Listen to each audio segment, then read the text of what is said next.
ఇది చేసి పెట్టుకున్నారనుకోండి ఈ పండుగకి ఎలా సరిపోతుంది. చూసారా, ఇది సంగతి. ఇప్పుడు మనం ప్రొసీజర్ ఫస్ట్ నేను చెప్పినట్టుగా శనగపిండి వాటర్ స్ప్రింకిల్ చేశానంటే కలవడం కోసం బైండింగ్కి ఇలాగ చేసుకొని మీరు కాసేపు చూసారా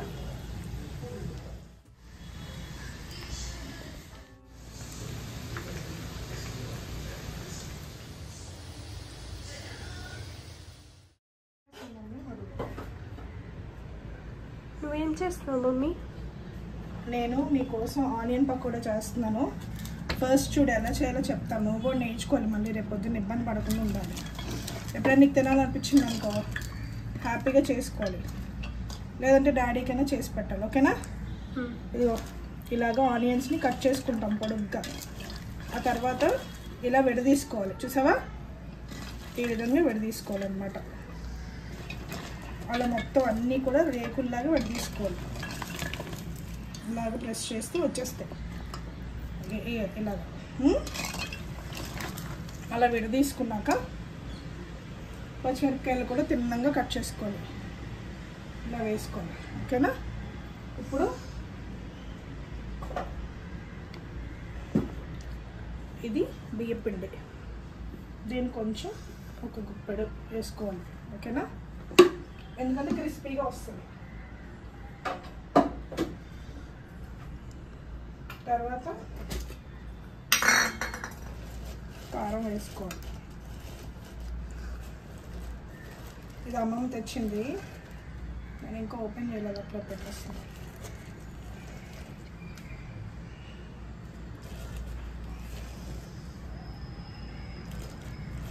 చిన్న స్పూన్ కాబట్టి 4 వేసాను కదా, ఇంకో 2 వేస్తాం. చిన్న స్పూన్ కాబట్టి మీరు క్వాంటిటీ బట్టి మీరు చూసుకోవాలి.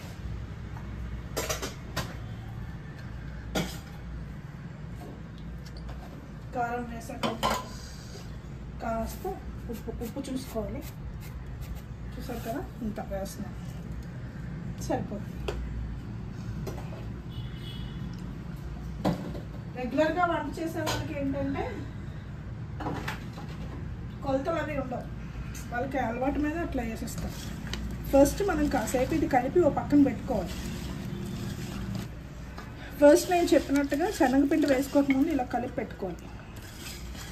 చూసారా, ఇంకా ఏమైనా ఉంటే కూడా మనకు క్లియర్గా కనిపిస్తాయి.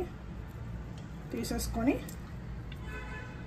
వెంటనే పకోడీ వేసుకోకుండా కాసేపు ఇలా పెడితే ఏమవుతుందంటే ఇందులో ఆనియన్స్లో ఆల్రెడీ మనకి తేమ ఉంటుంది కాబట్టి వాటర్ కంటెంట్ అదంతా కూడా ఈ పిండికి పట్టేస్తుంది అన్నమాట. మనం వేస్తుంది గట్టి పకోడీ కాబట్టి వాటర్ లేకుండా చేస్తాం కాబట్టి కాస్త ముందుగా కలిపి పెట్టుకొని రెస్ట్ ఇవ్వాలి దీనికి.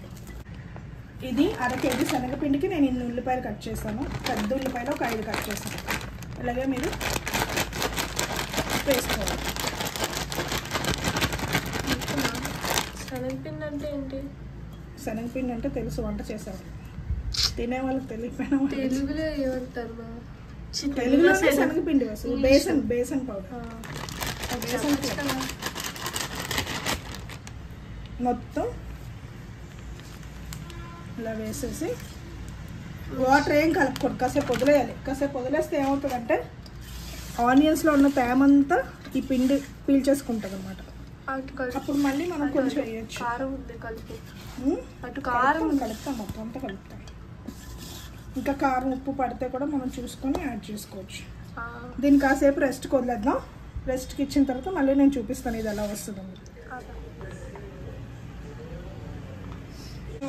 పెట్టుకున్నా మీరు చూసారా, దీనికి రెస్ట్ ఇచ్చేసిన తర్వాత ఎలా వచ్చిందో దగ్గరికి. కొంచెం జస్ట్ అలా వాటర్ స్ప్రింకిల్ చేశానంటే కలవడం కోసం బైండింగ్కి. ఇలాగ చేసుకొని మీరు కాసేపు రెస్ట్ వదిలేస్తే మీకు ఇలా కలిసిపోతుంది గట్టిగా, వాటర్ అవసరం కూడా ఉండదు. ఓకేనా? ఎంత గట్టిగా ఉంటే పకోడీ అంత చక్కగా వస్తుంది. ఆయిల్ కూడా ఎక్కువగా ఫ్రై అయిపోకూడదు, గట్టిగా మీడియం ఫ్రైలోనే మనం పకోడీ వేసుకోవాలి. అది ఎలా వేయాలో నేను చూపిస్తాను. ఈ ఆయిల్ వేడెక్కిందో లేదో ఎలా అంటే ఇలా ఒక ఆనియన్ వేసుకోండి. ఇంకా వేడెక్కలేదు. ఓకేనా? టెస్టింగ్ ఆయిల్ ఒకవేళ వేడెక్కితే మనం వేయగానే టప్పని వేస్తుంది. చూసారా, ఈ మాత్రం హీట్ ఎక్కువ మనకు సరిపోతుంది. ఇప్పుడు మనం జాగ్రత్తగా ఇలాగే వేసేసుకోవాలి. మరి ముద్దగా కాకుండా విడగొట్టుకుంటూ వేసుకోవాలి, ఎందుకంటే మనం చేస్తుంది గట్టి పకోడీ.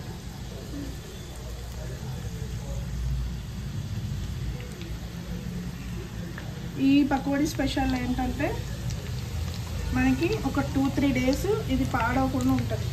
మనం ఎప్పుడైనా పకోడీలు చపాతీ చేసుకున్నప్పుడు చారు చేసుకున్నాం అనుకోండి, పప్పు చారు కానీ చారు కానీ సడన్గా మనకి కూర లేదు అనుకున్నప్పుడు నంచుకొని తినొచ్చు, ఆర్ఎల్స్ ఈవినింగ్ స్నాక్స్ కింద కూడా తినొచ్చు. ఇలా వేసుకోవాలి. ఇదైతే కాస్త టైం పడుతుంది వేడెక్కడానికి.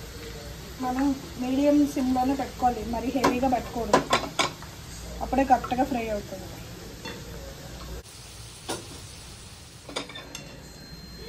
చూసావా, ఇంకొక నిమిషం అయితే ఇది అయిపోతుంది.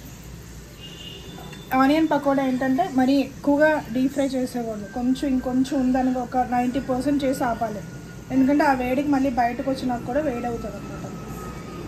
దానికి ఆల్రెడీ కొంచెం వేడి ఉంటుంది కదా, అది బయటకు వచ్చినాక కూడా ఫ్రై అవుతుంది. అందుకనే మనం ఇంకొక 10% బాకీ ఉండగానే మనం బయటకు తీయాలి. చిన్నగా వేసేసుకోవాలి, బాగా విడగొట్టి వేయాలి.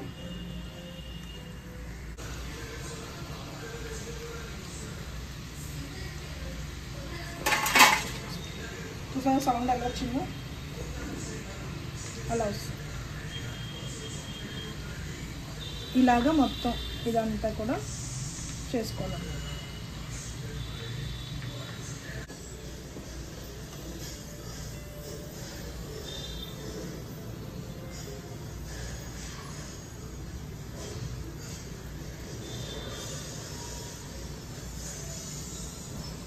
ఇలాగే మొత్తం పిండి అంతా కూడా ఆయిల్ కొట్టుకోవాలి. చూసారు కదా ఎంత క్రిస్పీగా వస్తుందో. అందుకే మీడియం ఫ్లేమ్లో పెట్టుకొని కాసేపు వేడెక్కిన తర్వాత మాత్రమే మళ్ళీ మనం హైలోకి మార్చాలి.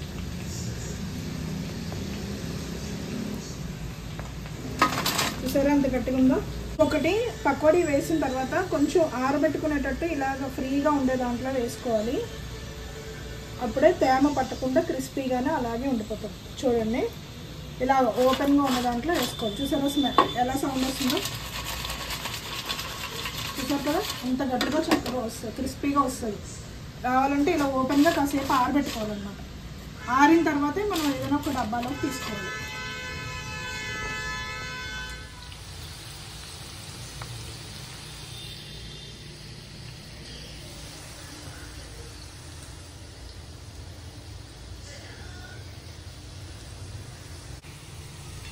ఇంకా లాస్ట్కి వచ్చేసింది, లాస్ట్ ఇది చూసారు కదా, ప్లేట్ ఫుల్ అయిపోయింది.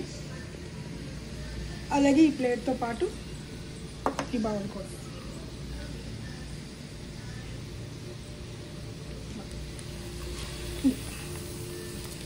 ఇప్పుడు ఎలాగో చాయ్ పెట్టుకుంటున్నాను కాబట్టి దాంతో తినడానికి ఇది సైడ్ తీసుకుని ప్రసాద్కి నాకు ఇది సేవ్ చేసిస్తాము.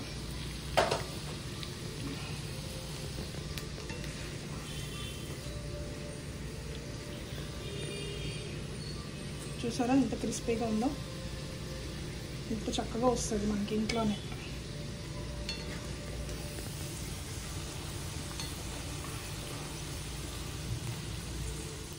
చూసారు కదా ఎంత చక్కగా అయిపోయిందో. మనకి హ్యాపీగా మనకి 2-3 డేస్ ఈ పకోడీ వచ్చేస్తుంది.